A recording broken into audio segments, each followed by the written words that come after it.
Today on Rappler.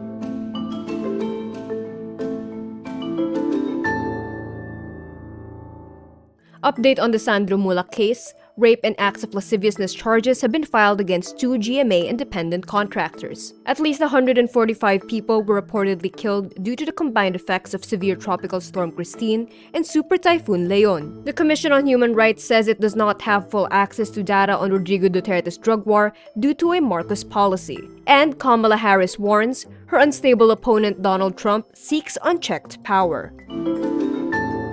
The Justice Department files rape and acts of lasciviousness charges before a Pasay court against independent GMA contractors Jojo Nones and Richard Cruz in relation to the Sandro Muhlach case. The DOJ says Muhlach was able to explain in detail what the 2 independent contractors allegedly did to him. The DOJ also affirms all the elements of sexual assault are present in Muhlach's testimony. There was also the element of force and intimidation, as Muhlach proved to prosecutors he resisted Nones and Cruz's unwanted sexual advances. Muhlach's sexual assault claims were first publicized in late July when it was reported that a young actor was allegedly sexually assaulted after the GMA gala by 2 GMA executives. Muhlach filed a sexual molestation complaint with the National Bureau of Investigation on August 2. Muhlach is a sparkle artist signed under GMA.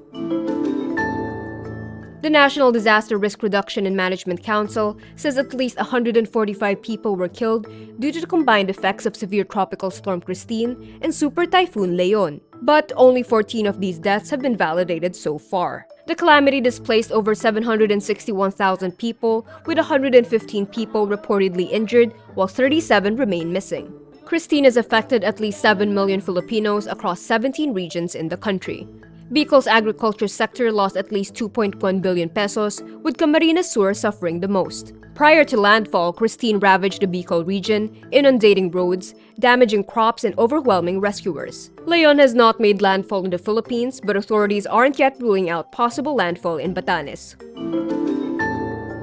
The Commission on Human Rights does not have full access to data on former President Rodrigo Duterte's drug war for the last 8 years. CHR Chair Richard Papalatok says the police refused to cooperate and declined to give documents.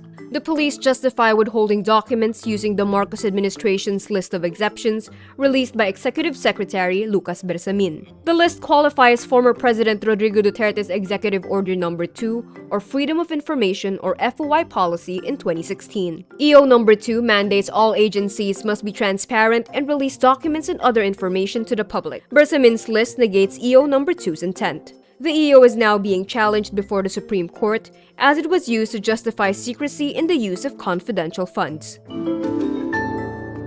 Democratic presidential candidate Kamala Harris warns her Republican opponent Donald Trump is seeking unchecked power as the race for the presidency enters its final week. Harris says this at a rally in Washington, D.C., at the exact place where Trump addressed his supporters on January 6, 2021, before they attacked the U.S. Capitol. This is someone who is unstable, obsessed with revenge, consumed with grievance, and out for unchecked power.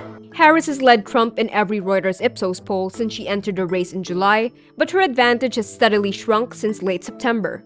Trump and his allies have sought to play down the violence of January 6. 4 people died in the riot, including 1 police officer who died defending the Capitol. Trump has said that if re-elected, he would pardon the more than 1,500 participants who have been charged with crimes. And that's today's wrap. I'm Kara Oliver. Thank you for watching. Click the link below for the full story. Follow us on Rappler's YouTube, Facebook, X, Instagram, and TikTok.